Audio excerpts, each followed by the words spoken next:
सावित्रीबाई फुले की पूजा नहीं, लेकिन सरस्वती भगवान की पूजा होगी। करवा चौथ करेगी सहेगी महिला, छठ करेगी सहेगी महिला, जितिया करेगी सहेगी महिला, चौरचर करेगी सहेगी महिला। आज भी डोमिनेटिंग है पुरुष प्रधान। कौन सा हमने निकाल दिया महिलाओं को?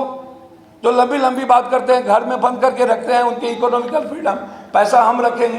कब रेस्पेक्ट महिलाओं को इस कंट्री में हुआ? मरे हुए लक्ष्मी काली की पूजा होती है, और जो आदमी दुनिया की सारी संपदा है वो 3% टैक्स देता है, और वो भी लाल किला के मैदान से कहता है कि मैं 10 किलो अनाज और 15 किलो चावल दे रहा हूँ। लग रहा है हमको खैरात में दे रहे हैं। हम लोग हमेशा किसी न किसी विचारधारा को गाली देते हैं, लेकिन अपने विचारधारा पर काम ही नहीं कर पाते। मैंने देखा भी नहीं, 6 बार सांसद रहे। 80 में अमेरिका से आए थे, 83 में मुखिया बने, 90 से लेके आज तक हम और मेरी मैडम दोनों सांसद रहे।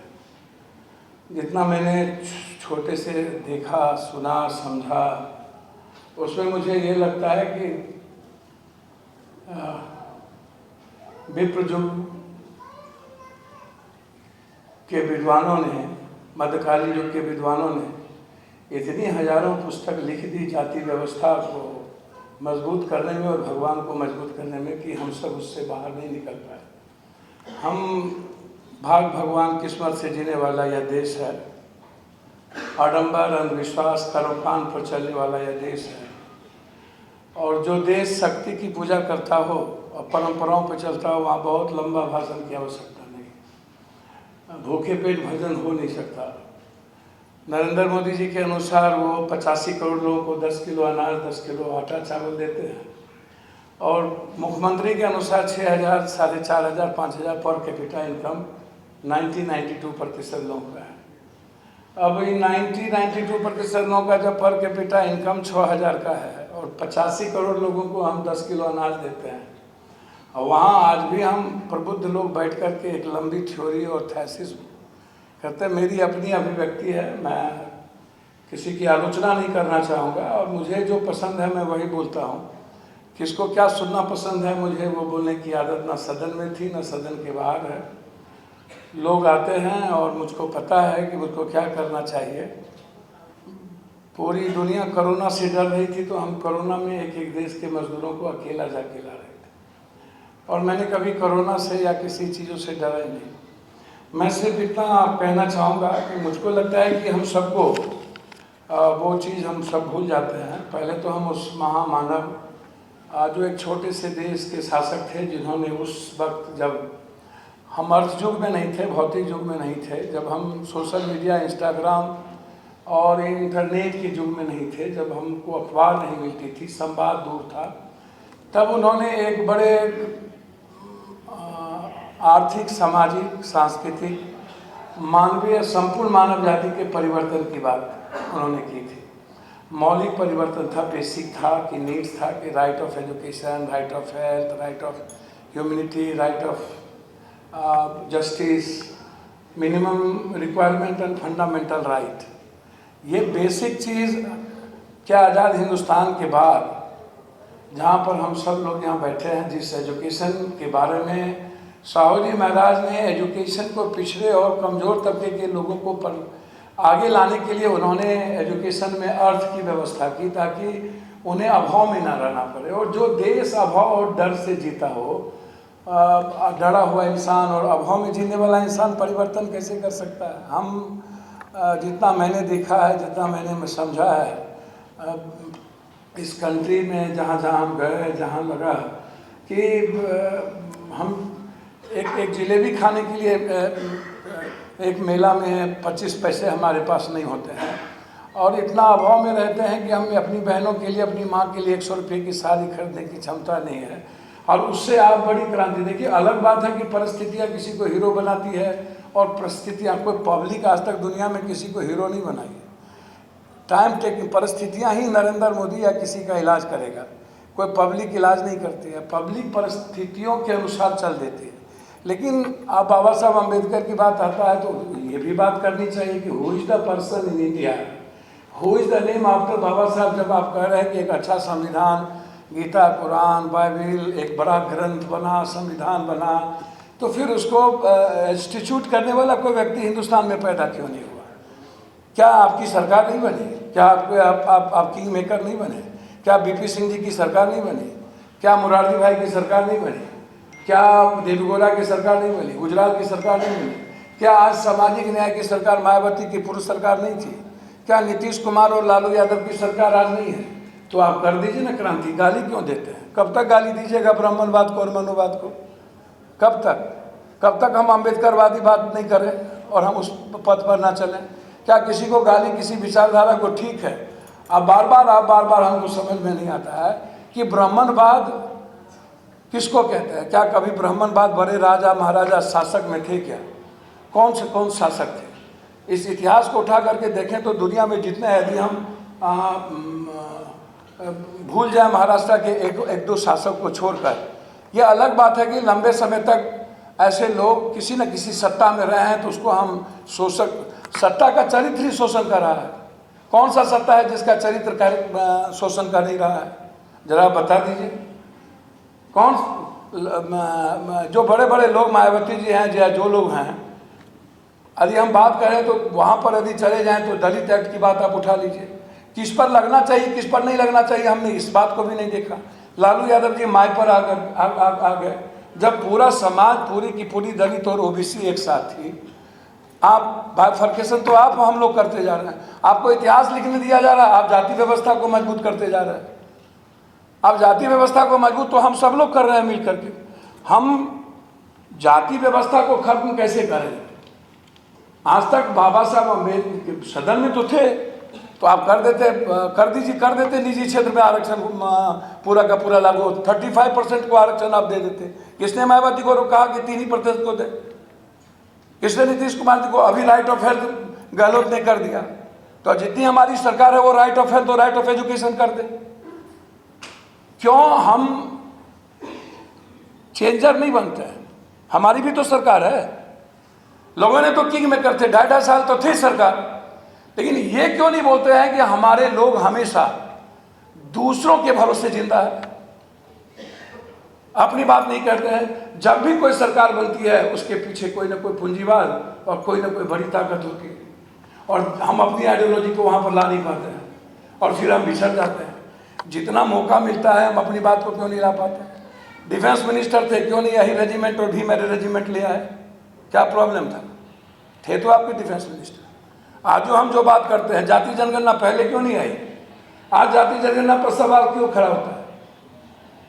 पहले ले आते जाति जनगणना आप लोग, उस वक्त क्यों नहीं लाए जब बीपी सिंह की सरकार थी?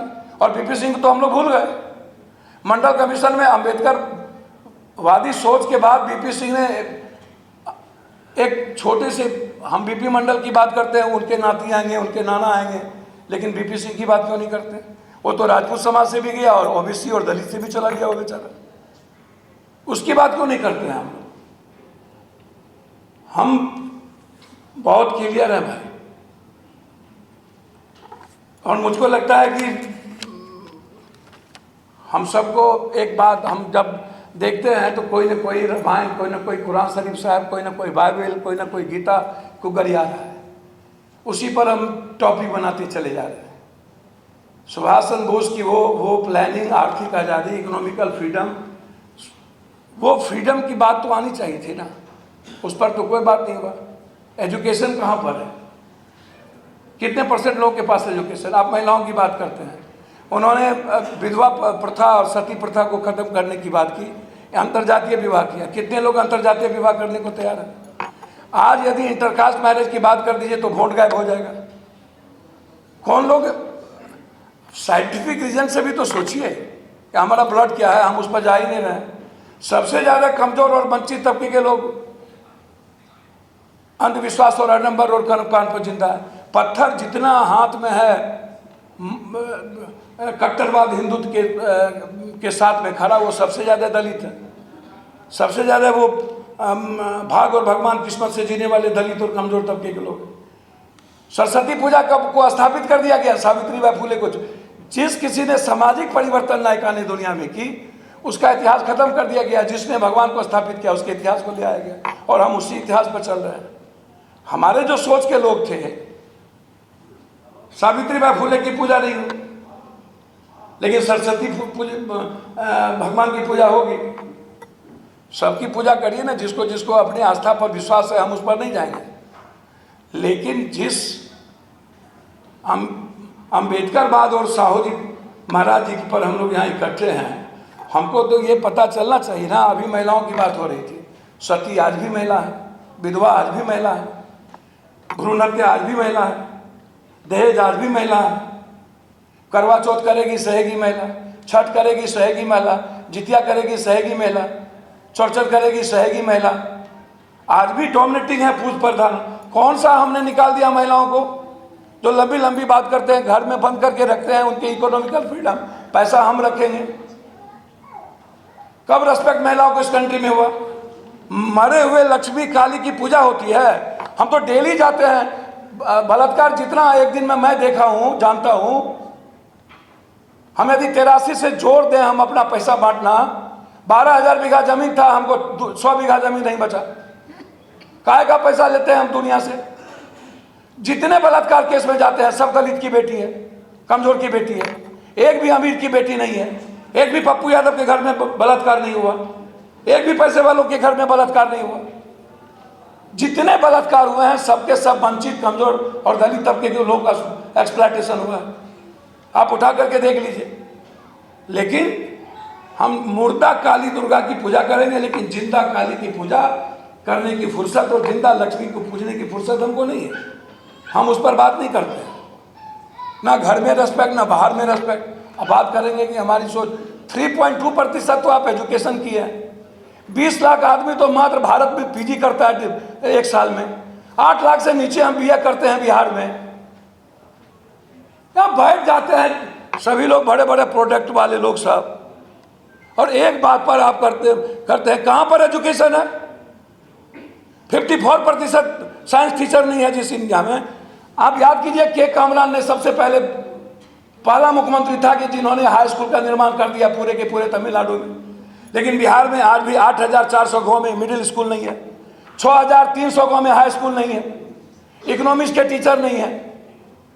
कभी आप सरकारी स्कूल को जाकर के देखिए जिसका मार्केटिंग दिल्ली में करते हैं, 4 तो अब जो मीडिया दिखती है वो बिकता है, वाशिंग पाउडर, निर्मा चश्मा को लगा है। सोशल मीडिया क्रांति होती है सोशल मीडिया पर। भाई हम तो बहुत क्लियर है, अर्थ युग में है। मैं अपनी बात अर्थ पर ही रख सकता हूं कि इकोनॉमिक्स और एजुकेशन और हेल्थ दुनिया में सबसे ज्यादा प्रभावित क्या करता है इंसान को। एक सक्षम राजा बोझ क्यों बनता है अर्थ को लेकर के मिडिल क्लास में? आप अभी बात किए कि 10 आदमी के पास 40% दौलत है हिंदुस्तान का, 100 आदमी के पास 54% का दौलत है, जो 3% टैक्स देता है। लेकिन 100 रुपया का साड़ी, 20 रुपये का चप्पल, 4 आने का नमक, 2 आने का हल्दी, डेली 1200-1400 किलोमीटर हम सफर तय करते हैं। डेली हर दिन मैं 900 किलोमीटर चलता हूं। ऐसा कोई दिन नहीं मेरा, आप सोशल मीडिया देख लीजिए या मेरी गाड़ी का निकाल के देख लीजिए, आप 2 आने का जो सामान खरीदता है वो 54% टैक्स देता है, और जो आदमी दुनिया की सारी संपदा है वो 3% टैक्स देता है। और वो भी लाल किला के मैदान से कहता है कि मैं 10 किलो अनाज और 15 किलो चावल दे रहा हूँ।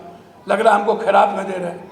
मेरा ही वोट, मेरी ही आज़ादी, मेरी ही ताकत, मेरी ही विचारधारा, मेरी ही संस्कृति, मेरी ही तहजीब, मेरा ही आर्द और अनाज से शुरुआत हो, मेरा ही बिरसा मुंडा। वाल्मीकि ने रामायण की रचना की, चमार के घर में, राम के घर में वाल्मीकि की फोटो नहीं है। हम उसको अडॉप्ट नहीं करते, आप उसको उठा करके देखिए। आप अपनी बात रखिए, हर आदमी स्वतंत्र अपनी बात रखने के लिए। आपकी फिलॉसफी और थ्योरी सुनने के लिए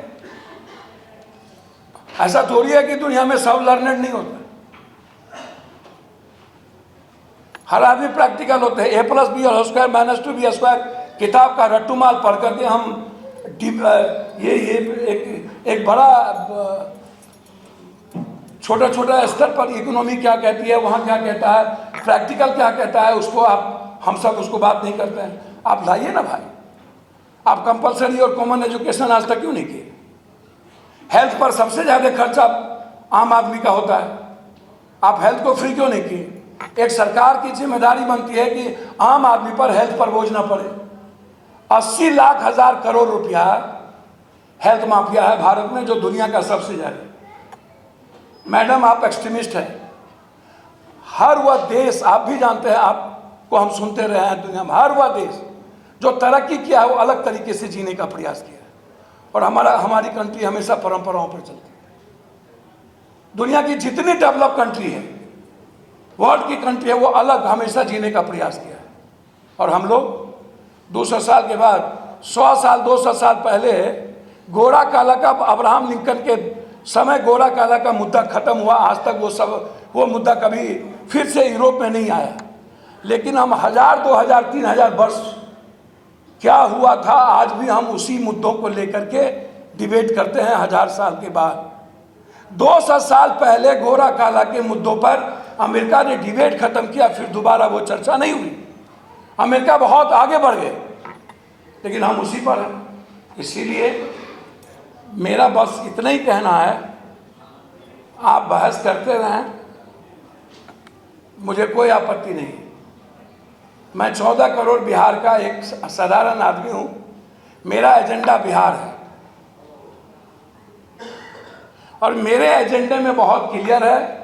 एक गरीब आदमी मेरे दरवाजे से, मेरे नॉलेज से, कभी मैंने जितना भारत में जब कभी संकट आया, भूज से लेकर, हम पान न पान की डंडी लेकर जाकर हम लोगों की मदद करने का प्रयास किया, क्योंकि वो मदद चाहता है। वो ये नहीं कहेंगे कि चलो तुम्हारे भाग में भगवान लिखा हुआ है, किस्मत ठीक ठाक है, तुम हो जाएगा।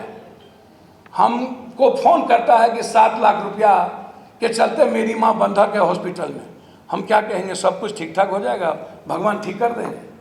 या तो हम छोड़ाएंगे या तो हम मदद करेंगे। हमारे लोग भी प्रैक्टिकल क्यों नहीं होते?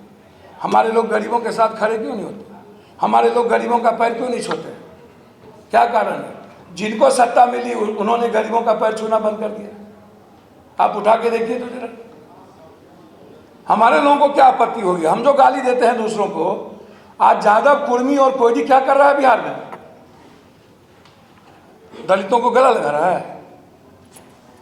मुसलमान तो छोड़ दीजिए, वो तो प्रजाति हो गई है, उसका वो एकदम फिक्स्ड है, उनको उनकी चिंता छोड़ दीजिए, वो इस्तेमाल करके। जैसे आपने अभी हमको एक आदमी कुछ सुना रहा था कि इस बार कर्नाटक मस्त है। हमने कहा क्यों मस्त है?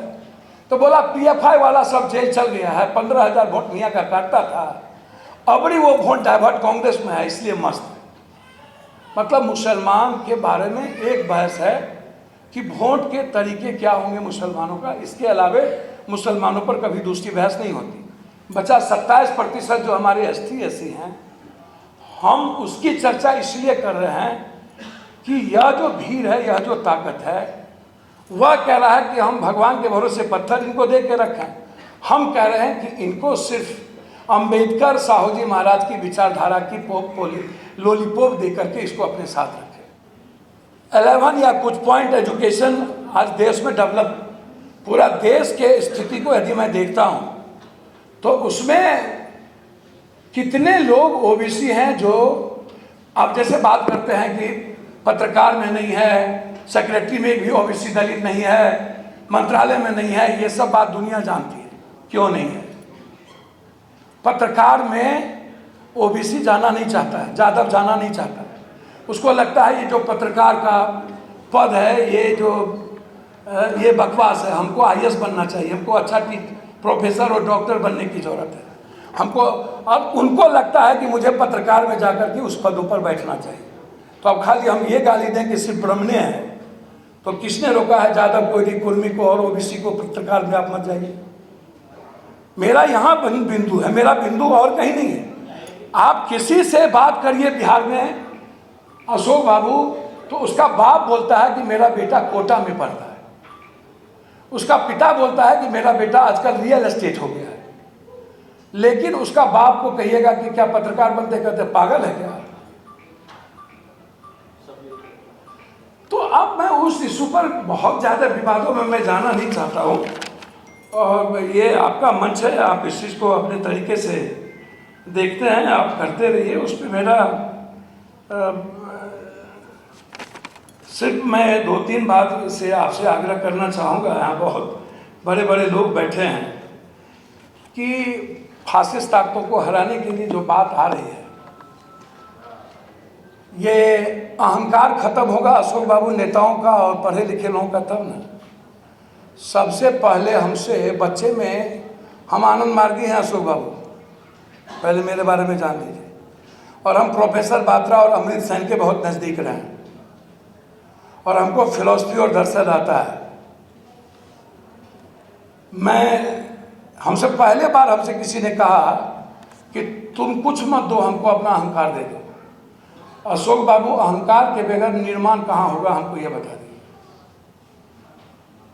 यदि हम ड्राइविंग सीट पर ही बैठना चाहेंगे तो 2024 के बाद नरेंद्र मोदी खलासी के लायक नहीं रहेंगे। हर आदमी ड्राइविंग सीट पर बैठ करके आगे बढ़ना चाहता है। 2024 में नरेंद्र मोदी जी आ गए, पहला काम वो करेंगे कि बाबा साहब अम्बेडकर के संविधान को चेंज करेंगे, क्योंकि उसके बाद उसकी मौत है, इसलिए वो दुनिया का सब खेल खेल के जाएगा। सेकेंड काम करेगा वो व्यक्ति किसी भी कीमत पर अशोक बाबू अमेरिकन राष्ट्रपति प्रणाली को लागू करना चाहेगा। आरक्षण तो अभी ही वो समाप्त कर रहा है, 10% दिया वो चीज़ आपको, अच्छी बात है, कोई दिक्कत नहीं है। लेकिन 9वीं सूची में जो हम 72 और 67% की बात स्टालिन ने की है, क्या उसके खिलाफ सुप्रीम कोर्ट सभी लोग चले गए और बीजेपी वाले नहीं गए? जाति जनगणना के खिलाफ भी सबसे ज़्यादा बीजेपी वाले हैं, बहुत क्लियर है। तो जाति जनगणना के खिलाफ भी, जाति जनगणना में सबसे ज़्यादा बेनिफिट किसको है? अत्यंत पिछड़ी जाति और दलित को। उसमें ओबीसी जो ओबीसी अपने को सबसे बड़का ओबीसी कहते हैं, कुर्मी, जादव, कोयरी, ये लोग, उनको कम बेनिफिट है। लेकिन नुनिया, कहार, कुम्हार, चंद्रवंशी, मल्लाह, मंडल, धानुक, ये पासवान, राम, ये जो लोग हैं, उनको सामाजिक, राजनीतिक, सांस्कृतिक रूप से हम जो मेरे बिहार में जाति जनगणना हो रहा है तो उसको मैं देख रहा हूँ, उसमें सबसे ज़्यादा बेनिफिट किसको होगा? और इसका डर सबसे ज़्यादा बीजेपी को है कि इसकी संख्या का पता चल गया तो कल के दिन हम कहीं के नहीं रहेंगे। तो बीजेपी चारों तरफ से ओबीसी, दलित, माइनॉरिटीज की बातें छोड़ दीजिए, हमला कर रही है। और 24 के लिए नरेंद्र मोदी को रोकने के लिए मैं इतना समझता हूँ कि इस देश के प्रबुद्ध व्यक्ति को आगे आना पड़ेगा, अहंकार रहित छोड़ के इन नेताओं को मिलाना होगा। इन नेताओं के बस की चीज़ नहीं है कि हम एक दूसरे के यहाँ जाकर के मिला लेना, क्योंकि सबके अपने एजेंडे हैं। जो अम्बेडकरवादी लोग हैं और जो साहू जी महाराज को मानने वाले लोग हैं, उनको पहल करनी पड़ेगी और उनको सोशल मीडिया का स्टूल लेना पड़ेगा और एक बहस छेड़नी पड़ेगी दुनिया में। तुम यदि आज एक नहीं हुए तो माफी, जब हम किसी चीज़ को ट्रायल करते हैं और सोशल मीडिया ही स्टूल है, मुझे लगता है अंत में मैं सिर्फ इतना कह करके अपनी बात समाप्त करता हूँ कि टाइम, पर्सन, प्लेस, वे और सब्जेक्ट, समय काल पात्र के अनुसार जरूर इसको देखा जाए। नेशनल दस्तक की आपसे गुजारिश है कि अगर इसको बचाना चाहते हैं तो नेशनल दस्तक को सब्सक्राइब करने के लिए रेड कलर के सब्सक्राइब बटन को दबाएं, फिर बेल आइकन की घंटी दबाएं। नेशनल दस्तक को बचाने के लिए बहुत जरूरी है कि हर खबर को शेयर करें, लाइक करें, कमेंट जरूर करें।